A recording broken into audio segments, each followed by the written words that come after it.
Susie for Patrick. Энэ Susie айгүй сонирхолтой хөтөлбөр байгаа. Susie гэдэг нь ямар хөтөлбөртэй ингээд Study of US Institutes гэсэн үг.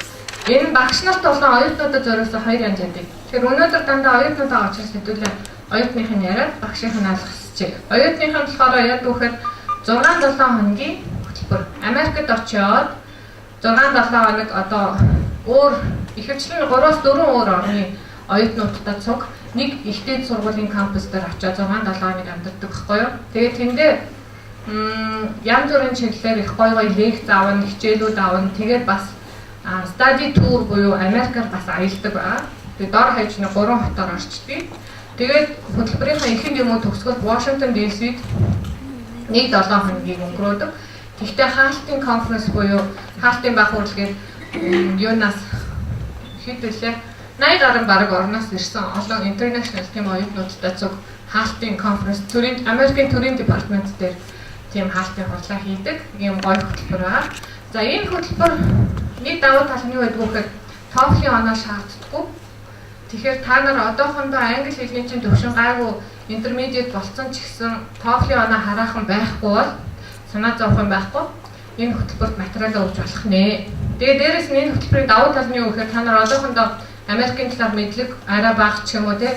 Яг Америкт очиж сурахад тийм ихтэй биш ч юм уу байгаа бол энэ хөтөлбөрт хамрагдаад Америкт яваад ирвэл өөрийгөө одоо жишээ нь юу гэдгийг аль тал дээр бэлдэх ёстой юун дээр дутуу байгаа гэдгийг хараад үзээд Америкийн сургууль соёл ямар гэдгийг үзээд ирэх аюул гол боломж байдаг шүү. Энэ тэгээ зуны амралтаар энэ жилд Монгол улсад өнгөрсөн жил 2 програм зарлагдсан. Энэ жил харамсалтай нь ганцхан зарлагдж байгаа. Тэгээ тэр нь ганцхан октоудад зориулсан хөтөлбөр аа. Тэгэхээр бүгд нь sorry энэ жилдээ октод нь болохоор яах нь ихтэй сургуулийн 1, 2, 3 дугаар курсын октод энэ хөтөлбөрт материал өгж болно. Susie for Women Leadership гэх эмэгтэйчүүдийн манлайлалын чиглэлээр ахна шүү дээ.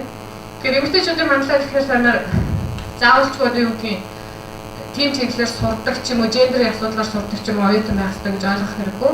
Бид нэр үлээ сэргээнтэх хэрчим хүч мөчээр хүртэл сурж исэн октод энд явж исэн. Тийм учраас юу харгалцахгүй шүү. Сургалтын чиглэл хангалтгүй. Тэр асуудлаар сонирхдаг өөрөө одоо залуу эмэгтэй манлайлал одоо сонирхолтой тийм оюутнууд материал өгч болох нэ. Тэгээд энэ 7 хоногт зарлагдана. Энэ хөтөлбөр 1 сарын 6 хүртэл материал авна. Тэгэхээр маргааш нөгөөдрөөс манай Элчин сайдын яамны вебсайт руу ороод энэний тухай Susie for Women Leadership гэдэг энэ хөтөлбөрийг хараарай. Шалгуур нь basic төрөөнийхтэй л адилхан Монгол улсын иргэн байх ёстой. Ихтэй сургуулийн 1, 2 дугаар курсын эмэгтэй оюутан байх ёстой. Энэ Susie-ийн хувьд. За тэгээ англи хэлний дундаас дундаас дээгүүр төвшингийн мэдлэгтэй байх ёстой. Тэгээд яг нь Монгол улсад оршин сууж явах ёстой. Гэсэн ийм шалгуурууд байгаа шүү.